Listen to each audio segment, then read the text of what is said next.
First thing we're going to look at is how loud is this thing. So this is sitting on my tabletop right now on my portable workbench. I'm going to turn it on. It's on low right now. This is medium. That's high.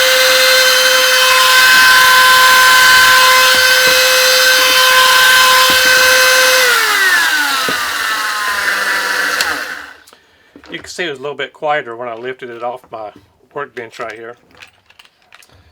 So that seems like it's pretty loud, but let's see how loud it is compared to a Dremel number 4000.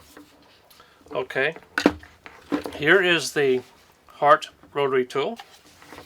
It is off the bench. I'm going to turn it low